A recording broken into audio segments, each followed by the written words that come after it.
Welcome to our channel. My name is Tracy. I'm the keeper of the home here at 4D Farms, where we are all about faith, family, home, and farm. I hope you find something on our channel that will encourage you and inspire you on your journey. Be sure to give us a thumbs up, hit like and subscribe, and be sure to turn that little notifications bell on so you'll get notified every time a brand new video is uploaded. We hope to see you in each and every one. Thanks for watching. I'm multitasking today, y'all. I've got some dough going in the mixer for some whole wheat hamburger buns. Then I took out the last hunk of dough that I had in the refrigerator from my 5-minute no-knead bread dough. I'm going to use it to be making a rustic artisan loaf. And I'm going to shape it, and I'm just going to plop it into my Benetton basket over here, and I'm going to cover it up, set it aside, let it be resting, and doing the second rise. And then we'll get back to my dough that is in the mixer. I am just using store-bought whole wheat flour to make whole wheat hamburger buns. After they kneaded and they rested, it rose twice the size. I'm getting it out, and I'm going to start these hamburger buns. And instead of doing the regular method of rolling out the dough and cutting them out with my mason jar ring, I'm just going to try something different this time. You take a hunk of dough, roll it in a ball, bring all of your ends down to the bottom, and then just seal the seam shut on the bottom. Put them on your baking sheet and just kind of press down on the top just a little bit. I'm just trying something different this time, y'all, and I'm going to get all these done, and then we are going to put these in the oven to let these proof in there with my oven light on. It creates warmth.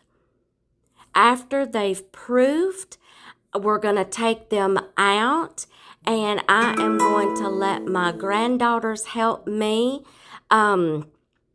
put these sesame seeds on top. I love this time, y'all, in the kitchen with my granddaughters because they're learning life skills and they're concentrating so hard. The oldest is a perfectionist. The youngest one is just concentrating. We are going to put these back in the oven, let them bake, and then we'll get them out of the oven. Such concentration, such fun in my kitchen we have. Out of the oven, we are going to put them on the cookie rack here to let them cool off. Then we'll check them in a little bit.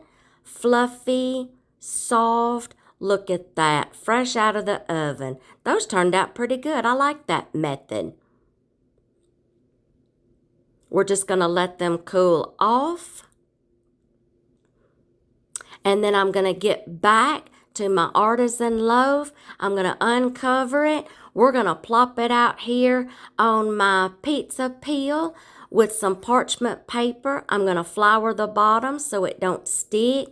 I like preparing my artisan loaves and my pizzas on the parchment paper because when I use my pizza peel, I just already have it on my pizza peel and it slides right off onto my baking stone in the oven. You'll see that in just a minute. I'm going to score the top using my little blade here. My husband bought me the whole artisan baking kit, and it's in my Amazon store on my kitchen essentials list. The Benetton basket, the razor blade scorer here. So if you want to check those out, into the oven it's going to go. I'm going to slide it right in there off my pizza peel on the baking stone. I'm going to get my water, my 1 cup of water in my pan down there. The paper's getting in the way. I got to find something. Oh, well, just pull it out. There goes my water.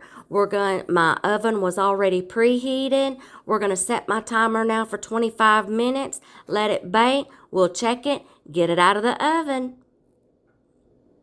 All right. Here we are fresh out of the oven. Y'all, I love making artisan loaves.